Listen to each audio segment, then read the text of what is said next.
आज़ादी के महानायक सरदार भगत सिंह, जिनका नाम सुनते ही देश के हर युवा के दिलों में देशभक्ति की भावना जग जाती है।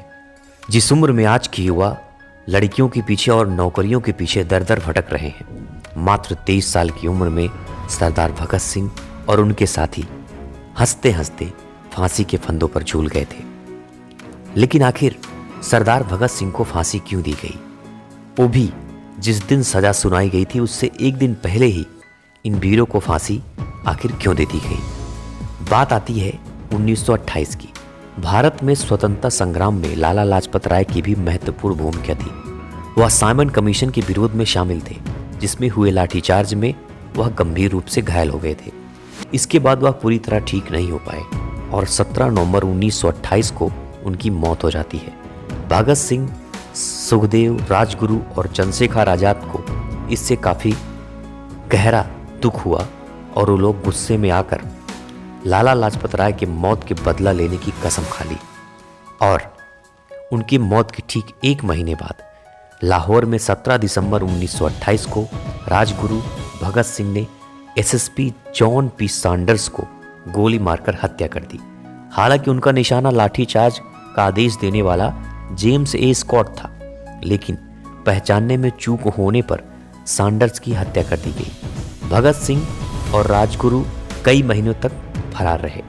उसके बाद फिर समय आता है जब सेंट्रल असेंबली में बम कांड हो जाता है। दरअसल अंग्रेज सरकार जो थी वो पब्लिक सेफ्टी बिल और ट्रेड डिस्प्यूट बिल लाने की तैयारी में थी। ये बहुत ही दमनकारी कानून थे और सरकार इन्हें पास करने का फैसला कर चुकी थी।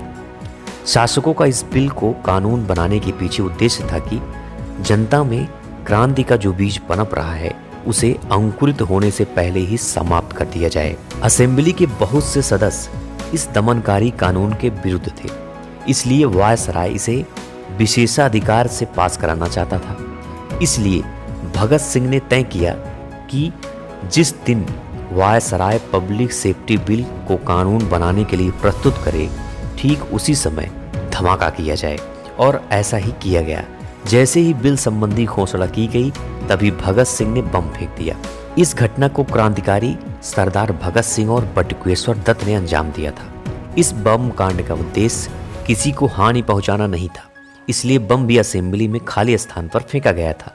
भगत सिंह और बटुकेश्वर दत्त बम फेंकने के बाद वहां से भागे नहीं, अपितु स्वेच्छा से अपनी गिरफ्तारी दे दी। इस समय उन्होंने वहां पर्चे भी बांटे, जिसका प्रथम वाक्य यही था कि बहरों को सुनाने के लिए विस्फोट से बहुत ऊंचे शब्द की आवश्यकता होती है। इसके पश्चात और भी क्रांतिकारियों को गिरफ्तार करने का दौर चला। भगत सिंह और बटुकेश्वर दत्त को आजीवन कारावास की सजा दी गई। भगत सिंह और उनके अन्य साथियों पर लाहौर खटयंत्र का मुकदमा जेल में रहते ही चला। भागे हुए क्रांतिकारियों में प्रमुख राजगुरु पूना से गिरफ्तार करके लाए गए। अंत में अदालत ने वही फैसला दिया जिसकी पहले से उम्मीद थी। भगत सिंह, सुखदेव और राजगुरु को फांसी की सजा दे दी गई, वो भी 24 मार्च 1931 को। 2 साल तक वो लोग जेल में रहे और जेल में रहते वक्त बताया जाता है कि दुखी होने के बजाय वो बहुत खुश थे। उन्हें देश के लिए कुर्बान होने का मौका मिल रहा था। वैसे तो इन क्रांतिकारियों को फांसी 24 मार्च को सुबह दी जानी थी, लेकिन पूरे देश भर में जनाक्रोश को देखते हुए अंग्रेज काफी डर गए थे। दरअसल लाहौर जेल के बाहर पूरे देश से कोने कोने से लोग आ रहे थे और वहां भारी संख्या में भीड़ इकट्ठा हो रही थी। इस वजह से इतिहास में पहली बार, जो कि हमेशा फांसी सुबह के वक्त दी जाती है, लेकिन 23 मार्च को शाम को ही इन वीरों को फांसी दे दी गई।